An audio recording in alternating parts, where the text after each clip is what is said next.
Good morning. It's Reverend Brenda Merritt Mata here at Holistic Radiance Health Network. And I'm just grounding barefoot in the grass at my lake by where I live. And I was thinking about someone that I connected with yesterday from a 12-step fellowship. I used to what we called sponsor her.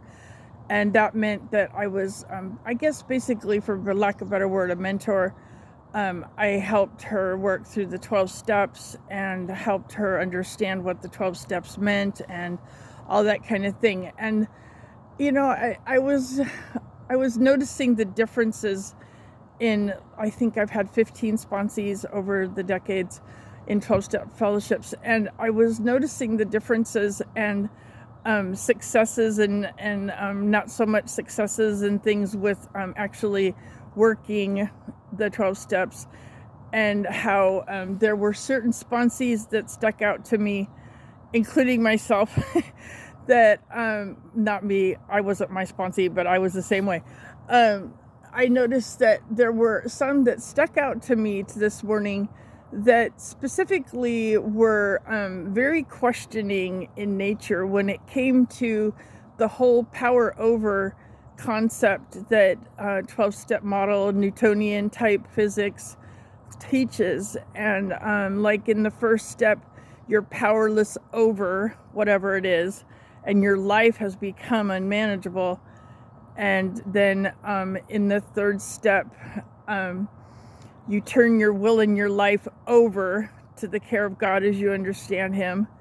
And then you talk about all kinds of defects and this and that, and rehash, reaffirming your neural networks about all the things that you don't think you do well, and rewiring and reaffirming your neural networks of, how you have defects, this, and how you need to, I don't know, just a lot of power over all through the steps up to the 11th step.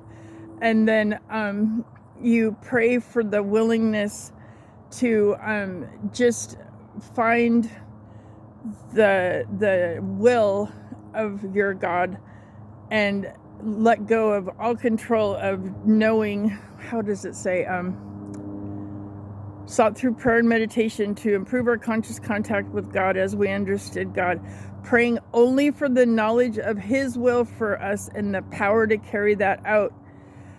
And I was thinking about those things in particular, about how Newtonian model of anything is something outside myself controlling something inside myself, and how things happen to me, and how Reverend Beckwith talks about that as being the very first step of any kind of spiritual awakening, meaning that things happen to you.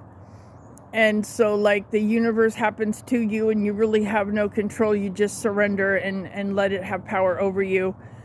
And that's the very first step of spiritual awakening that he teaches, that I believe and I've lived. And then I thought about this one particular woman, and I would love to say who it is, because I know she wouldn't mind, but I'm not going to, because I believe in confidentiality. But her and one other woman in particular, these two women, and they identify as women, so they're women.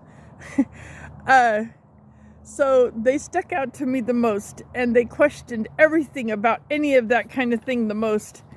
And I noticed that this morning it became I don't know what's been going on with me in the morning and downloads lately, but anyway, I'm able to sleep longer, so I'm grateful for that. Anyway, they are very, life doesn't happen to them, they make life happen.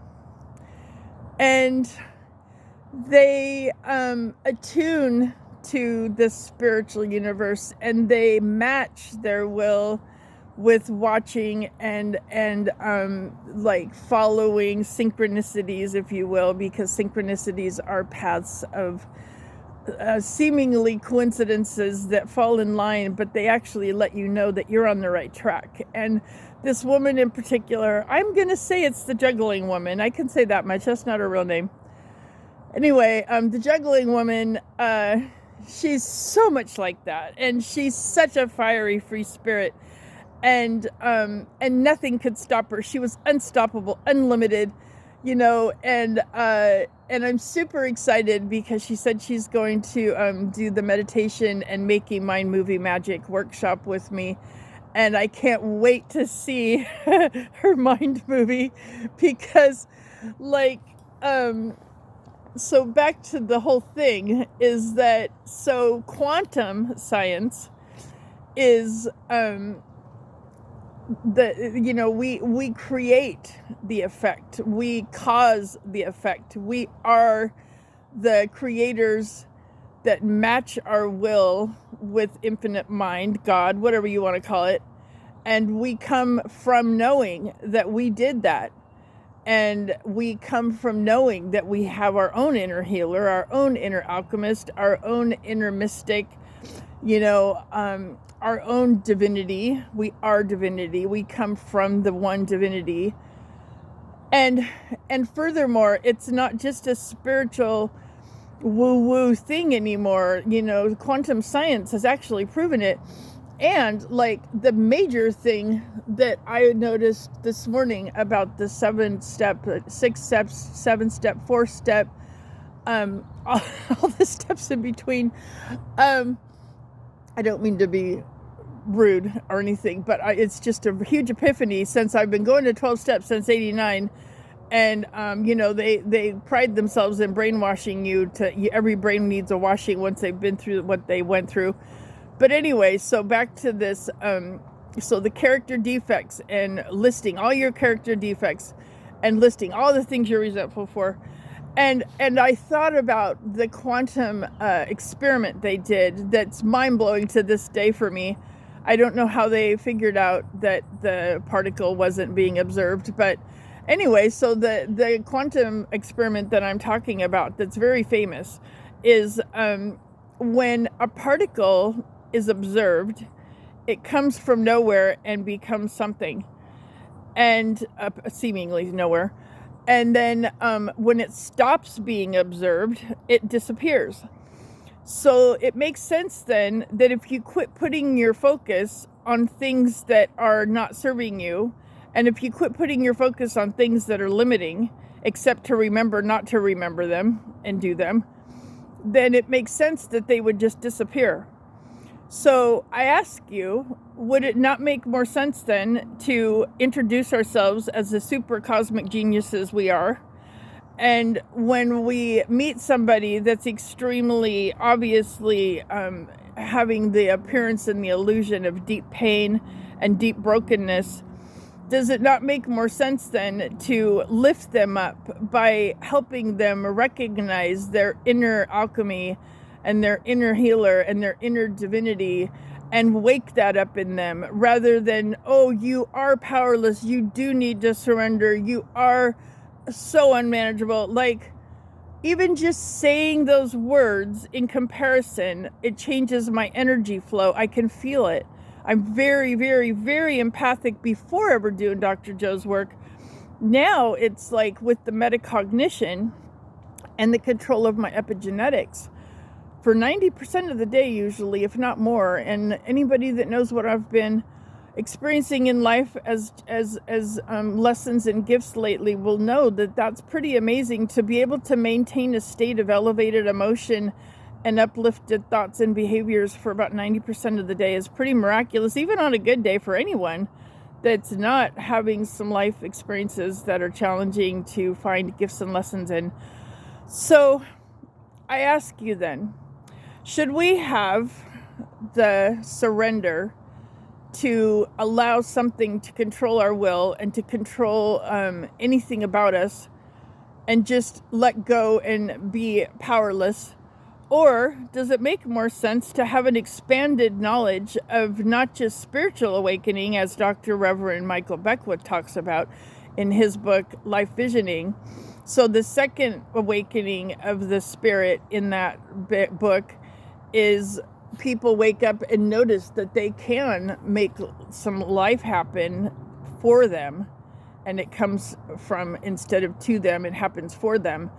And so they become manipulators and they figure out how they can make life happen on their behalf. And then the third revolution of spirit is when you start to realize you can make life happen with spirit and you become a co-creator.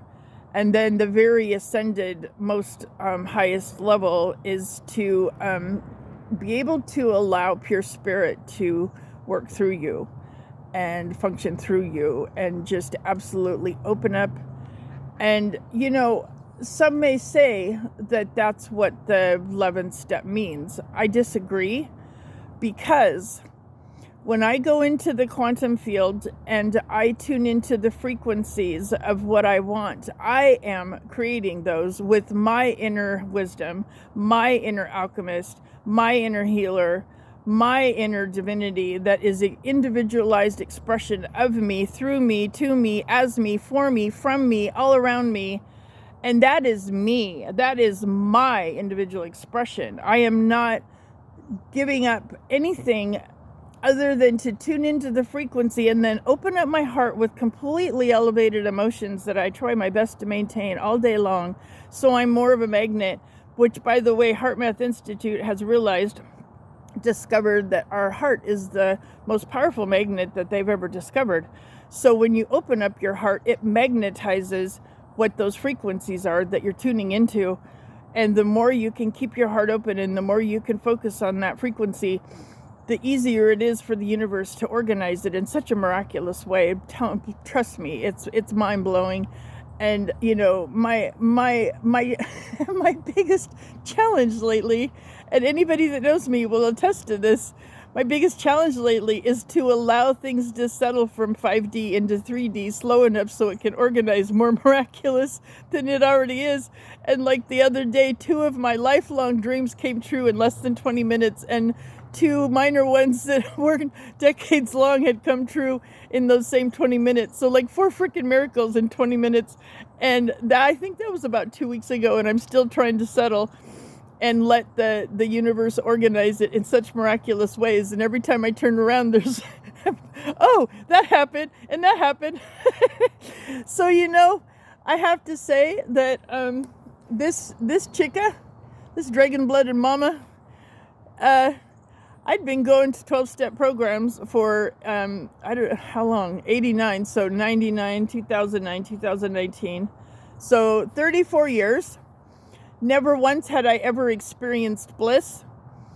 I had experienced temporary joy with outside circumstances like dances or something like that. I had been able to tap into some joy when things intense happened, but it was temporary. It was based on outside things that happened. And I practiced gratitude daily, mechanically, and I did a whole thing. Anybody that was my sponsee would tell you I did 5 things that I was grateful for at least, and 5 things I loved about myself, and 5 things I accomplished that day.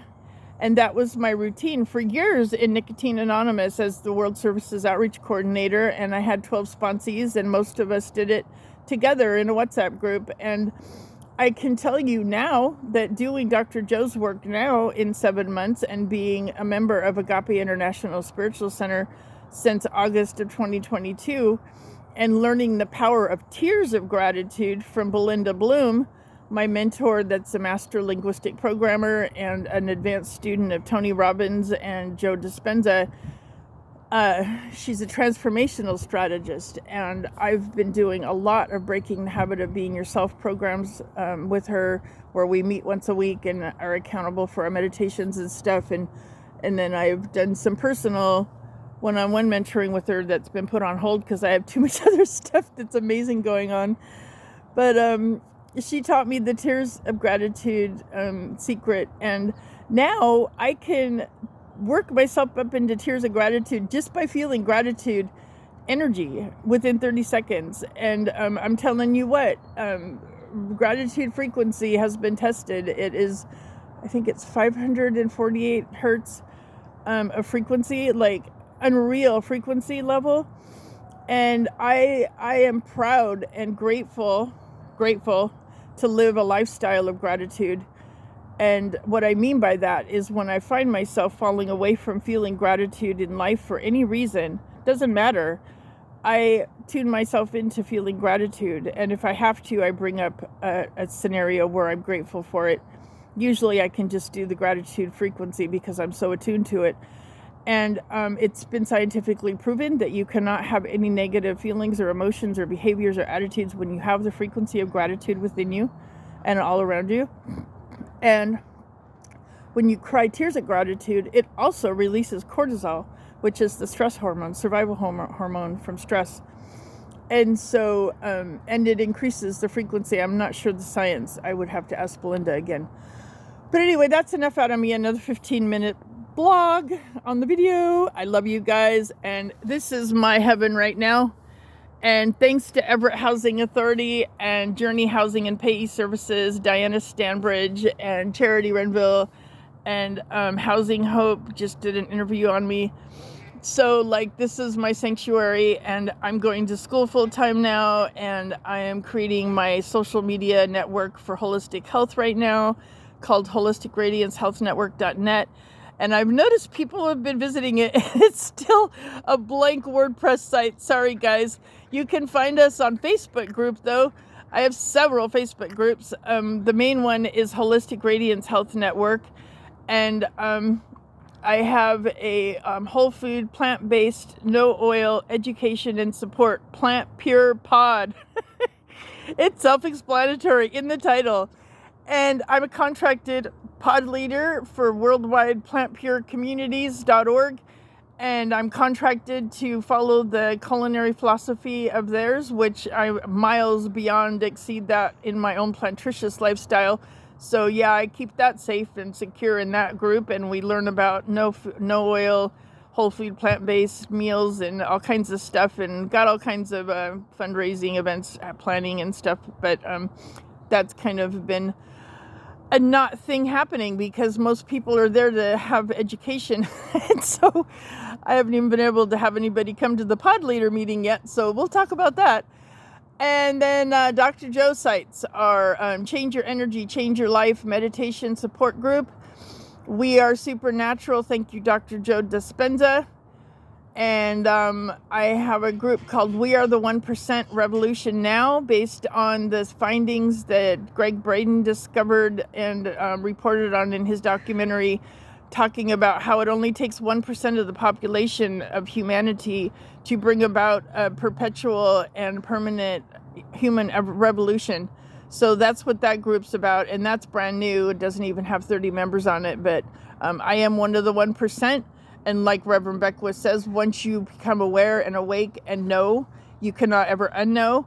And I have taken on my sacred yes to be responsible to transmit the normalization of miraculous living is here and alive and well, and I'm living proof, and so are many others. Come join us. Love you guys. Much love and an abundance of blessings to you and all your beloveds. Bye.